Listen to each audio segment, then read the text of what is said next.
Good morning, cool. everyone. Shannon here from I Cook You Serve. I'm joined today with Gary Wilson from GPW Consulting.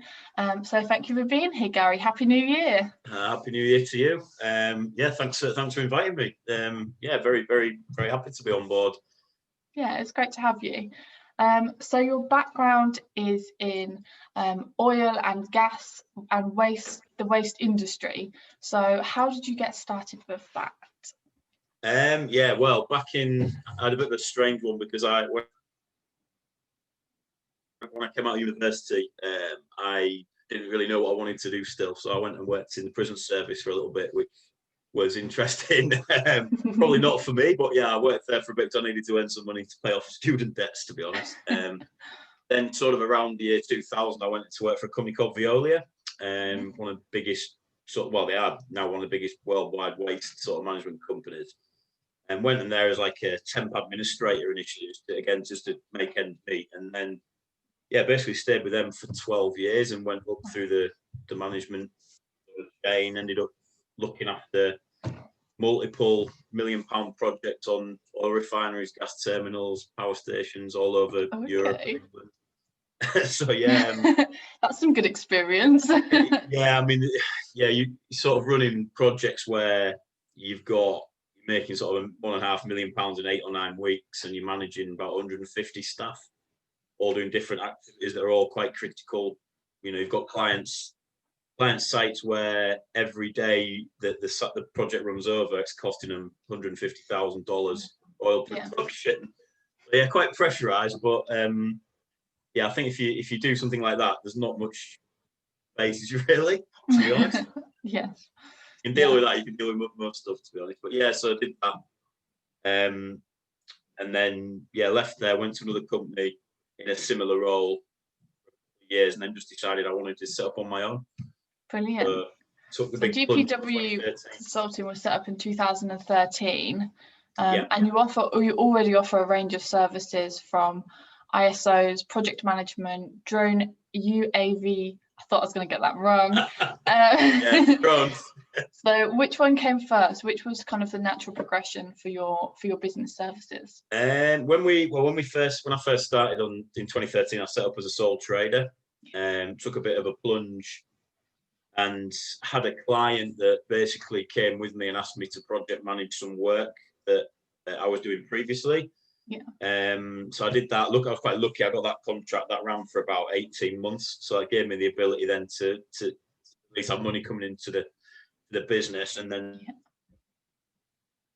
sort of develop from there. So I've always had qualifications in health and safety and ISO going back to my Veolia days, to be fair. So it just became a progression really. The project management sort of, that was down to client contracts, and then I started with people ringing me saying, "Oh, we've got some health and safety support. Have you got any time?" So I started to get into that.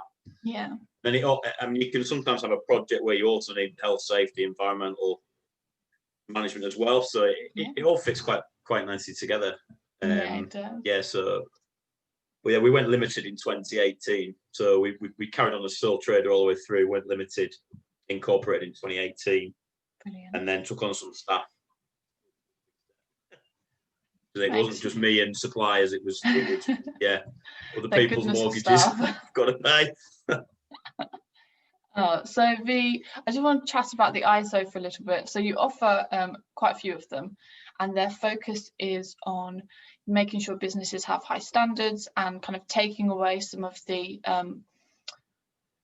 dangers, or like balancing out health and safety measures and making sure that people are really aware of how to run their businesses and the best processes that they can have in place. So tell us a little bit more about those services that you provide.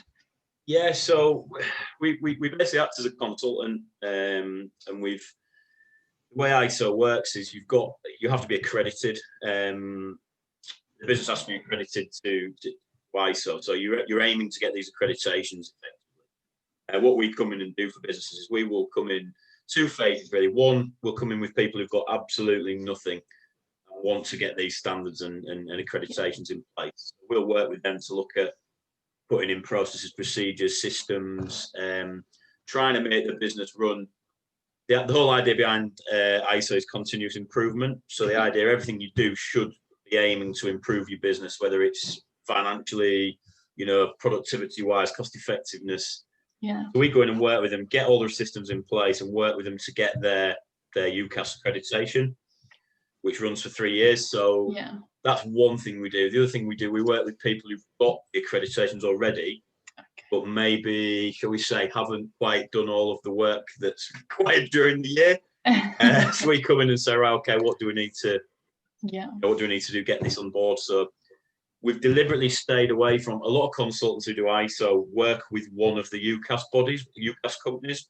There's multiple in the UK, but we've deliberately stayed neutral. So what we sort of do, which is maybe a benefit to us, is we will, because obviously you have to pay for your actual accreditation. So you choose a UCAS body and then pay them for that and do the final audits. We do everything to get it to that standard. But we then are able to give clients the full range of quotes from all of those companies. So we don't say, okay, use this company. We'll say, right, here's 7 quotes from the 7 companies. They're quicker, they're more expensive, they might be, and work with the client to choose. We also do initially when we go to see a client, we'll do what's called a free, well, ours is free, a gap analysis. Yes. We go in for free, visit the customer for say 4 hours, maybe a bit longer, go through all their systems, and then say, right, this is where these are things you need to put in place to be brilliant ISO compliant.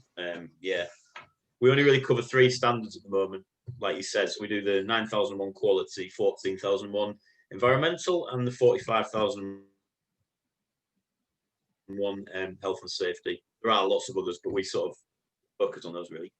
Brilliant. I really like how you touched on the process of your client experience. You have like the gap analysis, and then you turn the report around quite quickly as well to say, like, okay, this is what you need to do to fill the gaps in. What I really like towards the end of that process of working with a client also is they have an external auditor come in and kind of check up on them every 12 months. And you kind of touched on it a little bit, but what I really like is that you actually check in every 6 months to make sure that they're still following the process, they can still keep the accreditation. And I think that hands-on, like someone's going to check in like in however many months, that must be really helpful for your clients because it keeps them accountable, but more importantly, they want this accreditation and you help them keep it as well as to kind of get the accreditation as well. You've become a bit of an ISO expert there. I've had a little look into it. I'm going to retire now. No, yeah, that's really good. I mean, what the reason we do that, I mean, the thing that I said to all potential new clients is when I sit down with them and do the free gap analysis, it is work. You need to work hard to get these accreditations and keep them, but they will benefit the business. So I normally sit down with people and say, it's not something where we'll get you through it and then you just leave it and don't do anything, because every 12 months, like you say, you get an external assessor comes in, and if you were not compliant, they'll withdraw your certificate or suspend it. And I've seen people where they've sort of done that, had the certificate suspended, and lost work, because a lot of clients who go for this need this because their clients expect them to have these accreditations. If suspended, then the work gets suspended. I've seen that happen. So yeah, we give them a monthly Outlook diary planner when we set up the system. So it'll tell them every month what needs to be done. And then every 6 months, I'll probably just check in to say, are you up to date with everything? Anything we need you to. Quite a lot of clients ask us to come in on about month 8 and do a full audit just to see if they are where they need to be. But it's, because the last thing you want to do is wait until a month before the auditor comes in and then realise you've got like 50 things to do. You can't backdate stuff, so it's some of it is time dependent as well. So that's really good to know.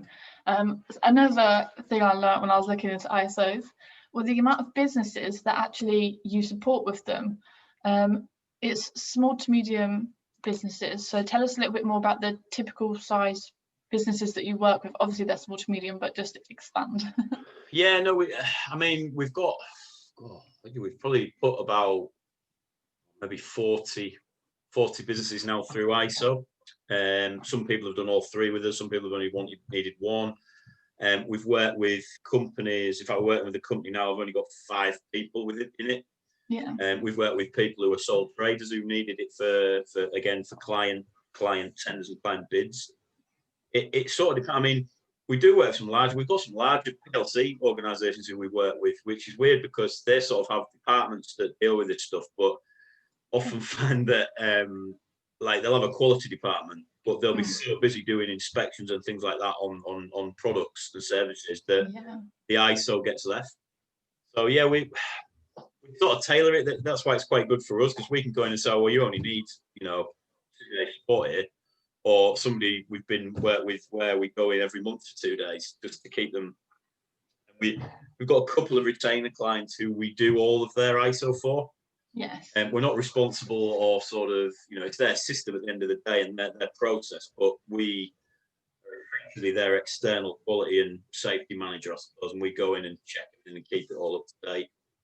But yeah, it's anybody can have it. It's not the cheapest thing to get, but the benefits, the cost savings on productivity, and if you've got procedures that are easy to follow, not 300 pages long, the whole business knows what they're doing. It just makes it a lot easier.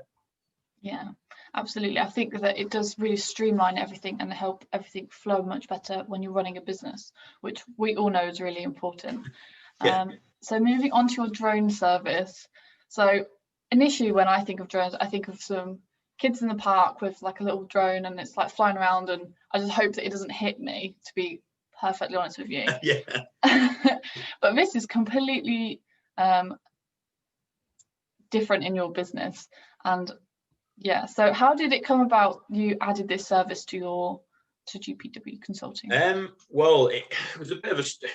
Well, my brother-in-law was actually he was always into drones, and he set up his own small company just doing little local drone work jobs alongside his full-time job. And then I had a few clients who needed some drone requirements, so basically got him in to do it through GPW. And then we looked at it and thought, well, actually, there's something we could do a bit bigger here. I mean, there's a lot of people doing it, but so it's probably, I don't know, 10% of our revenue, it's 10% of what we do, but it just became like, well, we might as well do it if we've got the opportunity. And then we sort of looked at, we've just done a project recently where we're doing thermal imagery surveys of solar panel farms for a client.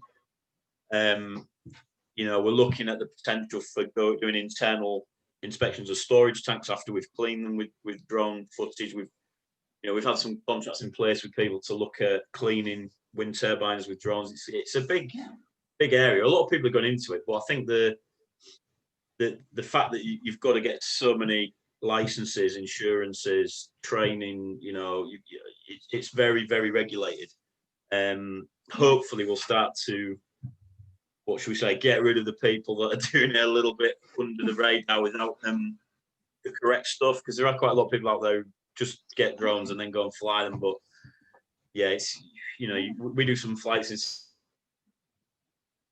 central London, or we have done one near the London Eye. We've done something near Wembley, and the amount of clearances Neil needed to get, you've got flight windows of 12 minutes, and you've got to ring the police, the air traffic control, to get these flights. The problem we have, I think, is clients don't know the amount of work that goes in the background. So when you're there, they just say, oh, while you're here, can you just fly and take a picture of that, or can you just fly? No, we can't. It's really regulated, especially after what happened at Heathrow last year, or was it Heathrow? Of course. Yeah. So it's really regulated, and you've got things now on the drones where the software builds in no-fly zones. So even if you wanted to, you couldn't go and fly in that area. So you put your drone down, set ready to take off, it will not take off. You just can't. You have to get unlock codes, and it's really quite in depth. Yeah, it's really good that it's really in depth.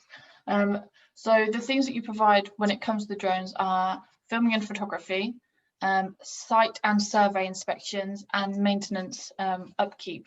Something I was really interested to find out is so even though you have to go through all of these regulations, the quick turnaround, because it's much quicker to fly a drone up there once you've got all the regulations than to put up some scaffolding or get the ladders out or whatever is needed in that sense. So tell us a little bit more about that.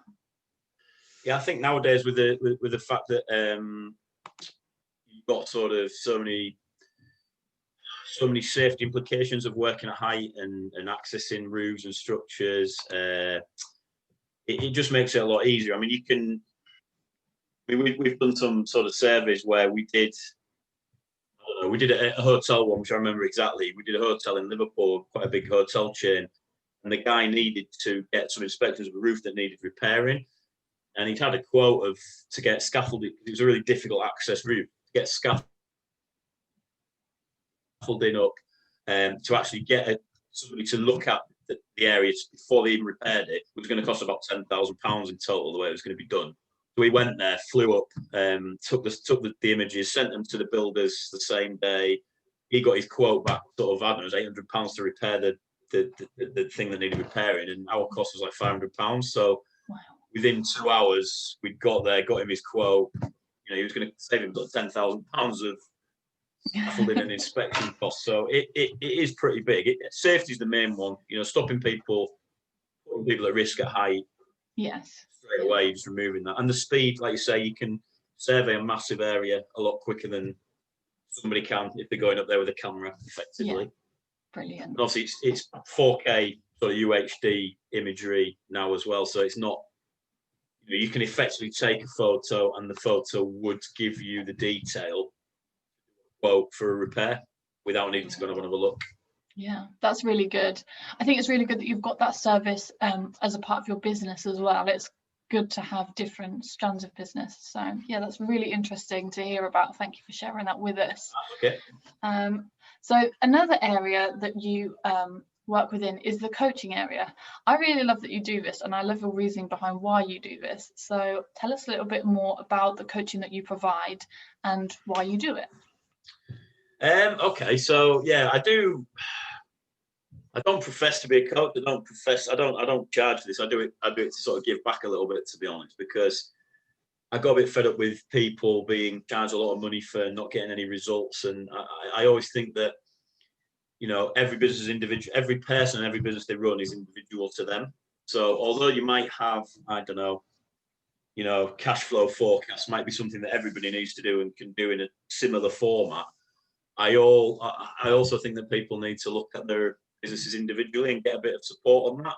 So going back, probably now back to 2018, it was 2019. Sorry, we started doing these problem-solving sessions. The idea behind it being, we get a small group of business owners together every month, different people every time, or same people, depends who signs up, and go through the issues they've got in their business at that time and try and get some actual practical solutions and ideas, not just from us, but from the room. Yeah.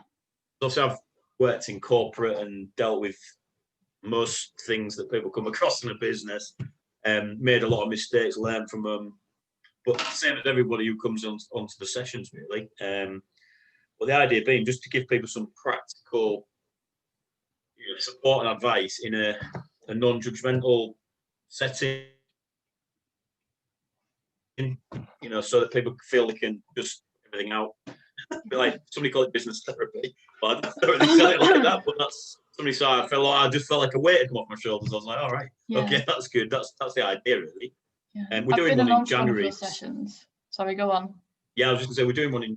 I sort of took a break from them towards the end of last year because we were just flat out busy, and obviously with everything going on, I wanted to focus on what we were doing and make sure everything was right for that. But yeah, I'm starting them up again in January because a lot of people have been asking me if I'm doing them, and I just think with the current situation as well, people probably need that support and venting point and whatever you want to call it to see that people are in the same boat and it's not just them that sat there thinking what's going on. Absolutely. I think that I've come along to one of your coaching, one of your problem solving sessions, and they are exactly that. Some coaching sessions, I think people can come and talk about what the issues they're having, but yours are really focused on the problem solving element to it. And I really like that because it's about moving forward and it's about taking the next step, growing your business or not even growing your business, but having a look at it and thinking like, what are all my options? And you always get a great group of people in the room. So you get different people's perspectives. Yeah, we try and keep them small so that we've maybe got 8 to 10, so that we're not, I don't want it to be like where you've got 30 people and it's like me talking and then everyone's just nodding, and it needs to be interactive. It needs to be, I've found them a bit more difficult to do on Zoom. I've done a few on Zoom last year, not necessarily, I've still got the people on there, but it's been, people for me seem a little bit more guarded on Zoom. I don't know, it's weird, I don't know why, or maybe it's just me thinking that, but when you're in a room, I suppose you've got that vibe and energy, and it's difficult when you're all sat at a laptop to sort of get that energy going. But yeah, I'm going to do one in January, because a lot of people have said, oh, are you starting them up? So I thought, yeah, we're on lockdown, so I've got nowhere else to go, so I might as well do one.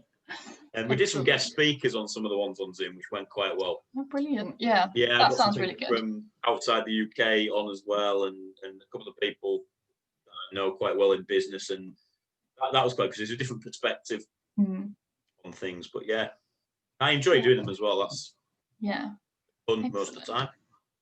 Brilliant. So I will make sure I pop the link for your coaching in the comments below. So one final question is, how can people get in touch with you? Well, we're all over LinkedIn, to be honest. I'm always on LinkedIn. We've got our website, www.gpwconsulting.org.uk. Obviously, my email is out there on my LinkedIn, phone, most social media. We're on all social media, so any way of dropping us a message. We're always looking for new connections and new opportunities. So, or helping people, especially again in the current climate. Wonderful. Thank you very much. I'll pop those links below in the caption, and I look forward to catching up with you soon. Yeah, no problem. Thanks a lot. I've enjoyed it. Thank you. Take care.